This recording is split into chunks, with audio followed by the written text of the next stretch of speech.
Welcome back to a new episode of Wheels of History. Before we dive into today's story, take a second to subscribe to the channel if you want to see more videos like this. For you, it's a small gesture. For us, it's the fuel that keeps these stories alive, stories of machines and of the people who shaped an era. Today, we retrace the story of a motorcycle that was art in motion. Today, we rediscover the Majestic. At first glance, bang, the reaction is instant. The Majestic calls to Art Deco the way a drifter calls for red wine, by instinct, by inner necessity. And it's not just about the calendar, about those 1920s and 30s when France smelled of polished brass, syncopated jazz, and a muscular faith in the future. No, this runs deeper. This is substance. This is flesh.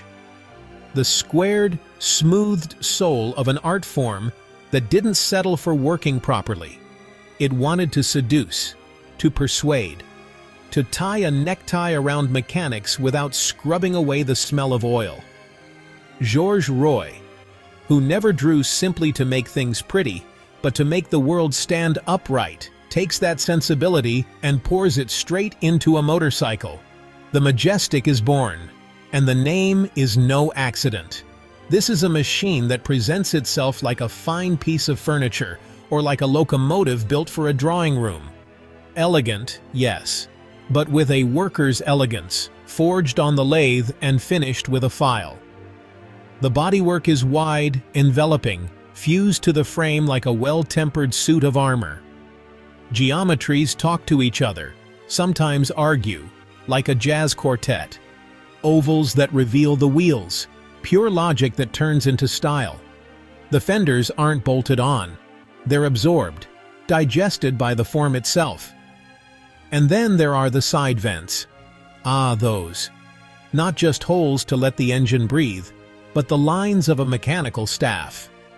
Wide at the front, gulping air like a blacksmith's bellows. Narrow at the back, releasing it in order, almost with aerodynamic discipline. A Venturi effect, engineers would call it today. Back then, it was simply brilliant common sense. Meanwhile, the headlight, the handlebar with its little dashboard, the saddle. They stand apart, almost detached, as if saying, "We're here, but we don't want to disturb the sculpture." Everything could have been fully faired, of course. Every edge smoothed out. It could have chased futurism, with its loud words and arrows in the wind, like Marinetti shouting from his manifestos. But Roy didn't go there. That wasn't his craft. He wanted a motorcycle that was comfortable, clean, usable every day, without cursing at bolts and pointless complications. A motorcycle made for people, not for shop windows. History, as it often does, tripped him up. A short life, an unkind fate. But he wasn't alone. In that small, rare club of mechanical beauty. There's also the BMW R7 from 1934, a prototype signed by Alfred Boning. A diva that never took the stage, now resting in Munich like a painting that needs no frame. Roy, though, wasn't born an artist. He was born a craftsman. 1907. 19 years old. Dirty hands, a lit-up mind. He builds a two-stroke engine on his own, the way other people bake bread. He makes it run, mounts it on a small car, and drives it around. Stubborn, curious, already infected by the combustion virus.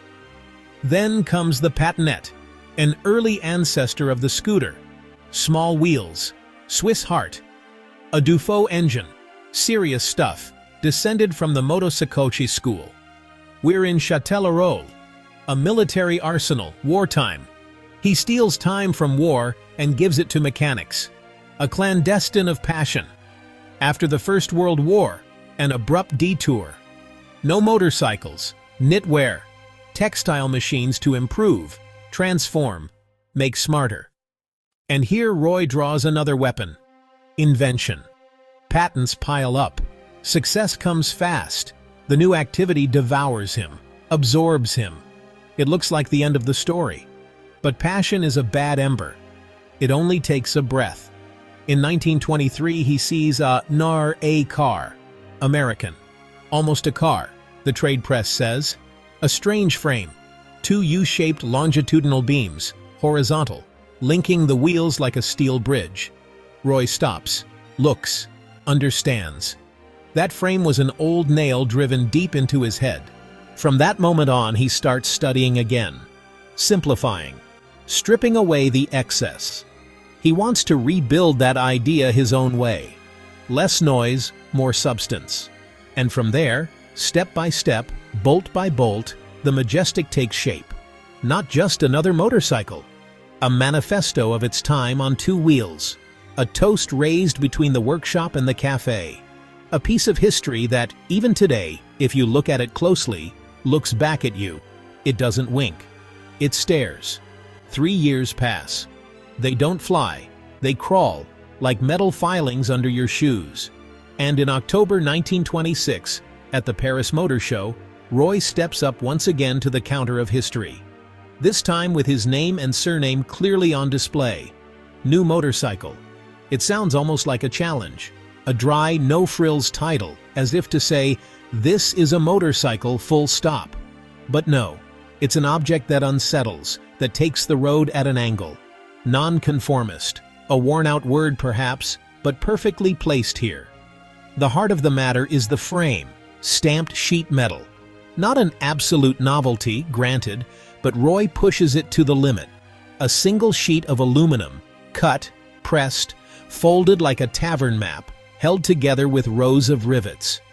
That same structure becomes bodywork. It covers, protects, almost completely hides the engine. Mechanics turn modest, retreat beneath the skin. The line is clean, almost bold in its simplicity. Up front, a parallelogram fork, also made of stamped sheet metal. A coherent, honest solution, in tune with that slightly futuristic air. Like a René Clair silent film, where machines seem to promise a tidy, rational tomorrow. The engine? Take your pick, like at the butcher's counter. A Train 2-stroke for those who love lightness, Anzani 4-stroke for the earliest examples, then Shays, still 4-stroke for the later ones. Technical variety, an open mind. But the public? The public. A lukewarm reception, polite applause, doubtful looks. Perhaps that extensive bodywork feels unsettling. Perhaps the look too far outside the lines fails to comfort those who seek visual certainties. History is full of these stumbles, ideas too far ahead tripping over the feet of the present. Sales struggle, and the new motorcycle, though honest, respectable in performance and fair in price, fails to make even its own creator's heart race. Especially the version with the Shays engine. It works, yes, but it doesn't excite. The frame is simple to produce, mission accomplished. But the chassis remains conventional. The geometry is what it is, and on the road its behavior isn't far removed from that of a motorcycle built around ordinary welded tubes. And Roy, who hears a different tune in his head, frowns. You have to remember what roads were like back then. More trenches than asphalt. Holes, ruts, patches. To keep straight without ending up in a ditch, manufacturers open the steering head like a compass. 30 degrees, sometimes more. And they add a steering damper, that device that stiffens the handlebars and forces you to think before turning. Fine for straight lines, for marching neatly like little soldiers. But in corners, it's punishment. The motorcycle becomes reluctant, sluggish. And that, for Roy, is unacceptable. Not at all. Because stiffening the steering means giving up agility, and those compromises he simply will not accept. Not for a motorcycle that's meant to be modern, alive, responsive.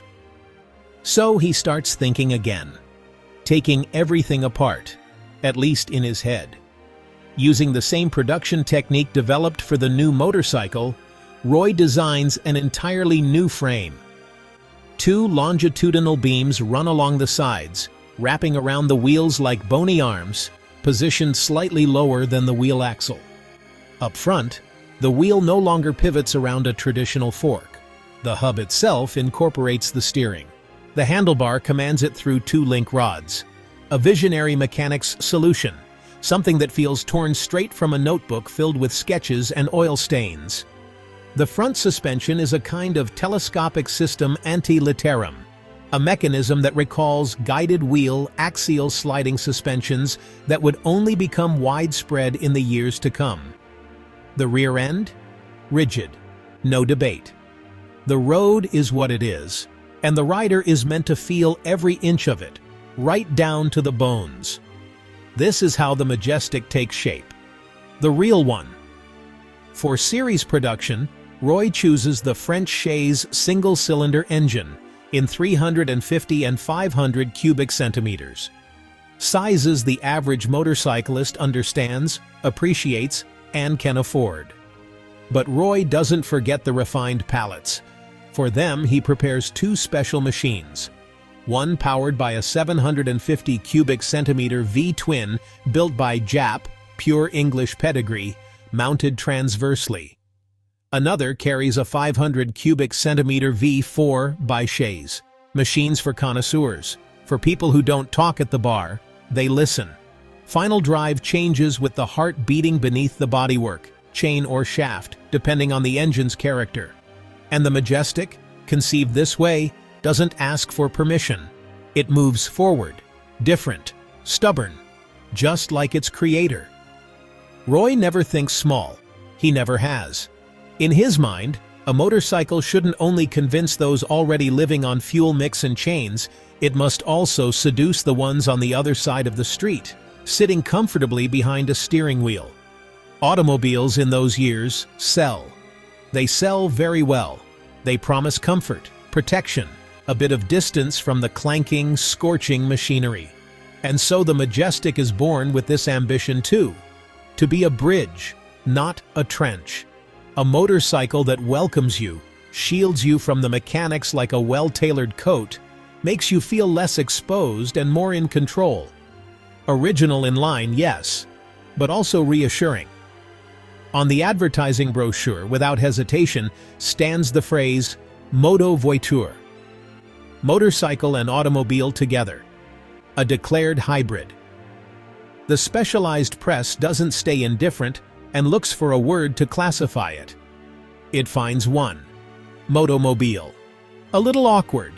A little prophetic. But it works. This is an era in which labels are used as a defense against novelty. July 1929.